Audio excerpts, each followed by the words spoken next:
Est-ce que tu te demandes comment fonctionne l'hypnose? Tu veux savoir si je vais te faire la poule dans mon bureau?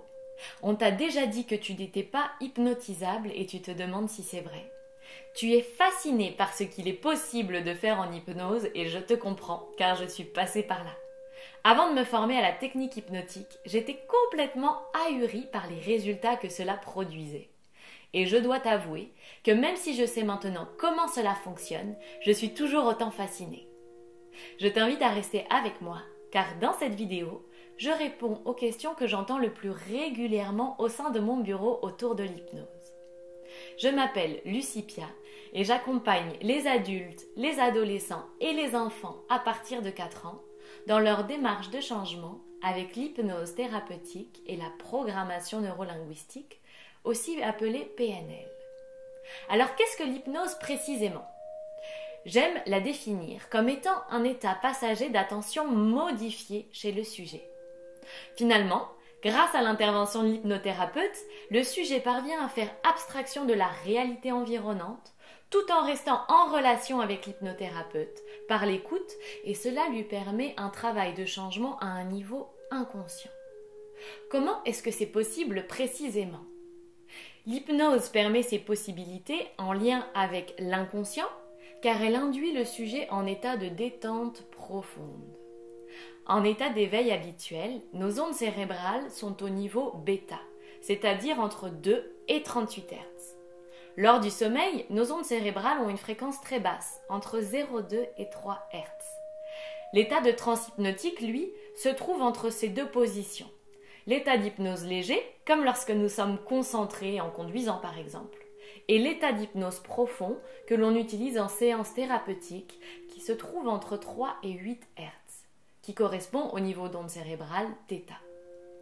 Alors, lorsque nous rencontrons un état de relaxation important qui correspond à une transe hypnotique profonde, nous parvenons à être en contact avec notre inconscient et à faire tomber certaines barrières du conscient. Et donc tout le monde est capable de connaître cet état de transe hypnotique puisqu'il s'agit simplement de détente et de concentration. Bien évidemment, je te confirme que tu ne peux pas être amené à agir de façon contraire à tes croyances et tes valeurs durant une séance d'hypnose, puisque malgré l'état de détente profond, tu restes conscient de tout ce qui se déroule durant la séance. Et à tout moment, tu peux décider de sortir de cet état de transe hypnotique. Donc finalement, quelle est la différence entre l'hypnose thérapeutique et l'hypnose de spectacle ? L'hypnose, dans le cadre d'une représentation, est utilisée à des fins de divertissement. Bien souvent, la personne hypnotisée laisse l'hypnotiseur prendre le contrôle sur elle en étant ouverte à l'expérience hypnotique. Dans un cadre thérapeutique, l'hypnose est utilisée avec éthique par un professionnel formé à t'accompagner dans une démarche de changement pour atteindre un mieux-être. L'hypnothérapeute t'accompagne, lui, pour atteindre l'état de transe hypnotique et également te guider dans le changement. Peut-être que tu as déjà expérimenté l'hypnose et que cela n'a pas fonctionné pour toi et que tu te demandes pourquoi. Alors il est bon de se rappeler que la pratique de l'hypnose elle est vieille comme le monde. Les premières traces de cette discipline ont été retrouvées sur les parchemins sumériens datant de 4000 ans avant Jésus-Christ. Elle est reconnue par le monde médical et pratiquée dans de nombreux hôpitaux, entre autres pour les anesthésies à travers le monde. C'est important de bien comprendre qu'à tout moment, tu as le choix de te rendre suggestible ou non à l'hypnose.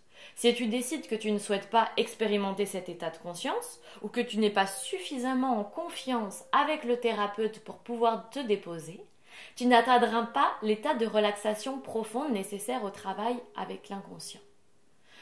Ainsi, ce n'est pas le thérapeute qui t'hypnotise, mais toi qui te laisses hypnotiser consciemment. Il se peut également que les gains secondaires au changement, ceux pour lesquels tu maintiens ton comportement que tu veux modifier, n'ont pas été adressés par le thérapeute, empêchant ainsi le changement. Ou bien encore, puisque le changement demande de l'énergie, quel était ton niveau d'énergie à ce moment-là ? Quel était ton niveau de motivation pour ce changement ? Alors te voilà maintenant rassuré sur le fonctionnement de l'hypnose et peut-être prêt à t'engager dans une démarche de changement. Si tu as d'autres questions, n'hésite pas à me laisser un commentaire et je te répondrai avec plaisir.